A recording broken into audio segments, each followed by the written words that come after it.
आमिर साहब, ये जो पहले हम एक ख़त की बात कर लेते हैं। पहले बानी पीटीआई ने आर्मी चीफ को ख़त लिखा था, उस ख़त पे तो कोई रिस्पांस नहीं आया, दो कि उन्होंने कहा हमें मौसूल ही नहीं हुआ। लेकिन अब चीफ जस्टिस ऑफ पाकिस्तान को ख़त लिखा है। अच्छा, जो पहले जो ख़त था वैसे वो हमारे यहाँ इस पे ही खामखा एक बहस हुई कि ये वो ओपन लेटर था। ओपन लेटर का कोई मौसूल होना नहीं होता। ओपन लेटर तो आपने मीडिया में पब्लिक कर देती है। ठीक है। बेसिकली वो तो यानी उस खत के जिसमें खत में जो कुछ था वो पब्लिक था सबके लिए। हाँ, और वो सबके साथ साथ वहाँ भी पहुँच गया जहाँ पहुँचना चाहिए था। वो फॉर्मली ये नहीं कि वो किसी कोरियर में आके उन्होंने कहा कि हमें नहीं मिला और हमें दिलचस्पी भी नहीं है, ये भी तो उन्होंने कहा है। वो उनका एक स्टैंड है कि जो भी बात करनी है वो हुकूमत से की जाए। और वैसे तो असूली तौर पे तो ये ठीक है, क्योंकि आर्मी जो है वो मिनिस्ट्री ऑफ डिफेंस के अंडर आती है और इसका कोई ताल्लुक नहीं वैसे असूली तौर पे। ठीक है। तो लेकिन आपको पता ही है फिर ज़हर चीज़ें और तरह नहीं होती है, इस तरह बात लिखी होती हैं पेपर्स में तो लोग मुतवज्जे होते हैं और वो उनका होता है कि ये अपना रोल अदा करें एस्टैब्लिशमेंट। आज नहीं, ये बहुत ख़त लिखे जाते रहे। आपको याद होगा कि आपको याद नहीं होगा, मैं बहुत याद नहीं था, मैं भी ये पता नहीं मेरे साथ क्यों हो रहा है, जब भी कोई पुरानी बात होने लगती लोग कहते हैं आपको तो याद नहीं होगा। नहीं, मुझे भी याद नहीं होगा, याद थोड़ा, क्योंकि मैं बात कर रहा हूँ 77 की। ठीक है। आप तो उस खैर पैदा भी नहीं हुए होंगे, इसलिए मैं कह रहा हूँ कि जब एयर मार्शल असगर खान थे तहरीक इस्तिक़लाल के अपोजिशन के साथ में लीडर थे, तो उन्होंने खत लिखा आर्मी के नाम, आर्मी चीफ के नाम, जो जनरल ज़ियाउद्दीन ने बाद में मार्शल भी लगाया भुट्टो साहब की उसमें। तो वो उस पर बड़ी वो बाद में उनमें तनकीद भी असगर खान पे होती रही कि आपने एक तरह की फौज को दावत दी थी। मतलब ये कहने लगे कि लेटर इस तरह के भेजे जाते रहे हैं माजी में भी।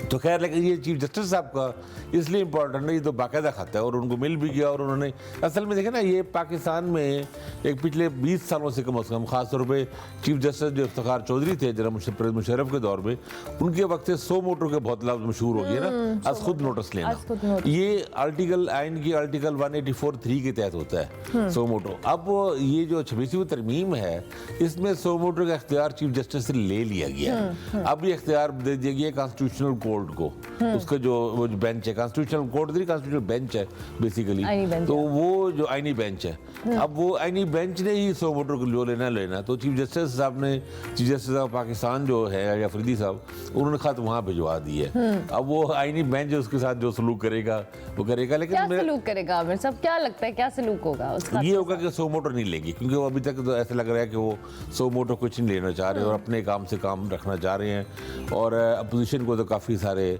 शकूक शुबहात हैं आईनी बेंच के बारे में, यार उसमें सीनियर मोस्ट जजेस शामिल नहीं है, वो एक अलग क्राइटेरिया बना है उसमें तहत तो बन रहा है। तो वो कोई बड़ा रिलीफ तो नज़र नहीं आ रहा। मेरे ख्याल में ये पीटीआई जो है, ये खतूत जो है, ये भी अपने पॉइंट रजिस्टर्ड कराने के लिए कर रही है कि बेसिकली जब उन्होंने, मतलब उनको शायद लगता है कि आलमी सतह पे या कहीं जिस तरह अब एक इंटरनेशनल प्रेशर होता है या आलमी इदारों से या मुख्तलिफ जगहों पर जब उठाते हैं, एमनेस्टी इंटरनेशनल है उससे जगहों पर, तो आप जैसे कुछ चीज़ें होती जो रिक्वायरमेंट्स आपने पूरी की हो, वो वहाँ पे आप बात कह सकते हैं ना, देखिए जी हमने तो खत भी लिखी, हमने चीफ जस्टिस को भी खत लिखी, हमने पार्लियामेंट में भी मसला उठाया, हर जगह उठाया, लेकिन फिर भी नहीं हो रहा। तो वो अब जब और क्या करें, उनके पास क्या ऑप्शन है?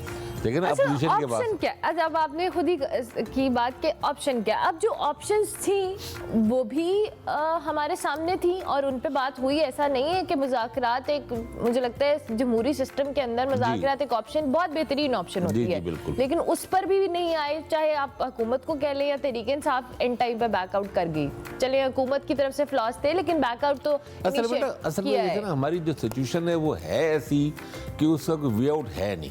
मसलन मिसाल तौर पे अब तहरीक इंसाफ ये समझती है, ये कहती है, उनका एक क्लेम है, दावा है और ख़ास तौर उसके लिए उनके पास दलाइल और शवाहिद हैं कि पिछला जो इलेक्शन था 8 फरवरी का, अब 1 साल पूरा हो गया उसे, ये इलेक्शन जो है, ये इलेक्शन हमसे छीना गया है और ये जो हुकूमत है ये एक जाली हुकूमत है या ये हुकूमत को मैंडेट हासिल नहीं है। अब उसमें जो अब उन्होंने मुज़ाकरात करने हैं उसी हुकूमत के तहत जिसको वो उस तरह की रियल हुकूमत मानती ही नहीं है। अब वो क्या मुज़ाकरात होंगे? मतलब अब वो अगर ये चाहते हैं, मतलब तहरीक इंसाफ का मुतालबा ये होगा कि नया इलेक्शन हो दोबारा। अब ये हुकूमत नया इलेक्शन कैसे कराएगी? ये तो आई बैठी है और 5 साल की ज़ाहिर है, वो तो कहेंगे हम 5 साल रहे और उनको खतरा है कि अगर इलेक्शन दोबारा हो तो हम फिर हार जाएंगे। चलो फिर के लफ्ज़ को आप निकाल भी दें, आप कहेंगे हार जाएंगे या वो खतरा होता है। तो ये मुज़ाकरात का बुनियादी पॉइंट पॉइंट जो है वो बड़ा अजीब सा है, कंफ्यूज सा है, आसान नहीं है। मतलब हुकूमत के लिए भी अपोजिशन को अकोमोडेट करना आसान नहीं है, क्योंकि उनको अपनी जिंदगी जाती है। बेसिकली मुतालबा है ऐसा ना। अब यहाँ पे एक तरीका तो ये था कि तीसरा कोई थर्ड पार्टी डिसाइड करे। अब थर्ड पार्टी डिसाइड नहीं करना चाहती, वो कहती है हमारी तरफ आओ ही ना, आपस में करो। फिर इसमें एक चौथा ऑप्शन ये थी कि अदालतें, कि भाई हमारे यहाँ पहले होती थी कि अदालतें जो हैं वो इंटरवीन कर लेती थी, जुडिशल कमीशन बन जाता। मतलब पिछले बार 2013 के इलेक्शन के बाद आपको याद होगा कि 2015 में जाके जुडिशल कमीशन बनाया गया था। बिल्कुल ठीक है। और वो उस कमीशन की रिपोर्ट बाहर पीटीआई के खिलाफ आई थी, लेकिन बना दिया गया था। अब वो इस वक्त ये हुआ 26वीं तरमीम के बाद अदालतों से भी वक्त एक तरह से छीन लिया गया है। यानी वो एक अलग से कॉन्स्टिट्यूशन बेंच के पास चला गया ना, चीफ जस्टिस अपनी मर्जी से कुछ नहीं कर सकते, और वो उस तरह की चीजें नहीं होंगी। तो ऑप्शन तो बज़ाहिर सारी क्लोज्ड है। अब ये है, अच्छा इन्होंने एहतजाज, एक और ऑप्शन ये थी कि एहतजाज करें, आप चढ़ाई करें, हाँ। लोग जमा कर लें, धरना दे दें, प्रेशर बिल्ड करें। वो भी उन्होंने करके देख लिया, 2 बार कर देख लिया है। 26 नवंबर को जो वाकया हुआ है जिसमें काफ़ी ज़्यादा उसमें टकराव हुआ और कैजुअल्टीज भी कुछ हुई, तो वो भी सबके सामने है। अब मतलब बाकी सही बात है, ऑप्शन नहीं है, ऑप्शन नहीं है। तो यही हो सकता है ना कि वो एक, तो मेरे ख्याल है खान साहब की जो स्ट्रेटेजी ये नज़र आ रही है कि वो कोई ना कोई ऐसी मूव करते रहे जिससे वो और उनकी पार्टी खबरों में रहे। अब देखें ना, हम इस प्रोग्राम में डिस्कस कर रहे हैं, रात भी किसी में प्रोग्राम में था, वहाँ पे भी, और तो प्रेस कॉन्फ्रेंस आएगी उसमें भी यही बात हो रही है, हर जगह यही होती है। तो ये इसमें वो कामयाब है कि वो बैठे बैठे इनिशिएटिव लेते हैं। सब इसमें कामयाबी से क्या होगा, लेकिन जाहिर है जो उनकी पार्टी का सिस्टम है और जिस ऑपोजिशन के रोल में या हुकूमत के रोल में वो खुद को देखना चाहते हैं, जिसमें इमरान खान साहब हो या उनकी पार्टी हो या लीडरान हो, वो फॉर द टाइम बीइंग उस तरह से पॉसिबल आपके मुताबिक भी आप कह रहे हैं। लेकिन अब तो वैसे पीटीआई भी थोड़ा पीछे हट गई है। मतलब अब उनका जो कमीशन का मुतालबा है, हाँ। वो अब खुद उन्होंने कल बानी पीटीआई ने भी कहा कि मैंने कोई 8 फरवरी पे कमीशन का मुतालबा कर ही नहीं रहा।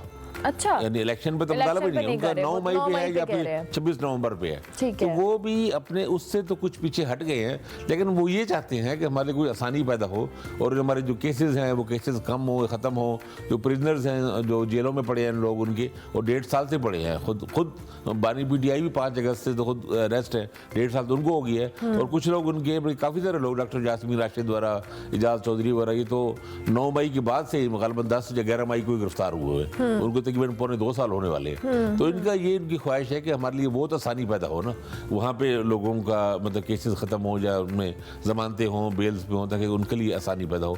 तो वो अभी उस इलेक्शन वाले मामले से थोड़ा पीछे हट गए हैं, मतलब फौरी इलेक्शन या इस तरह। और पार्लियामेंट में जब मुज़ाकरात करने की बात की थी, तो मेरा ख्याल है अब जाके ना अकोमोडेट करना चाहिए। अब हुकूमत को या जो भी हमारे यहाँ जो रियल फैसला साज है उनको अकोमोडेट करना चाहिए, क्योंकि इस मसले को कि हल निकालें। अब देखिए ना, अभी आपने जो जिक्र किया IMF का, अब ये भी देखना अजीब बात है कि मुझे तो बहरहाल कल बड़ी दुख और तकलीफ हुई है इस बात की, चीफ जस्टिस पाकिस्तान से IMF वाले मिल रहे हैं और हमारे अदालती निज़ाम को ब्रीफिंग ले रहे हैं एक तरह की। वज़ीर कानून तो यही कह रहे हैं, भाई वज़ीर कानून तो कह रहे हैं, वज़ीर कानून का काम है इसको जस्टिफाई करने का। हमें तो शर्मिंदगी महसूस हो रही है ना। अब हम IMF से कर्जा हमने लिया है, हमने कर्जा उनको वापस देना है, ठीक है, उसके लिए हम चीजें शोर कर रहे हैं, करते हैं कि हम ये मिलता है, वो भी तो हमारे सामने है। नहीं, लेकिन आप देखें ना, उसमें ये कहना कि अब उसमें हमारी अदलिया को भी, अब वो IMF हमारे कोई मास्टर्स तो नहीं बन गया ना, आका तो नहीं बन गया ना। हमने उनको, चलो IMF को इस तक रहना चाहिए कि हमारे पैसे वापस मिलें।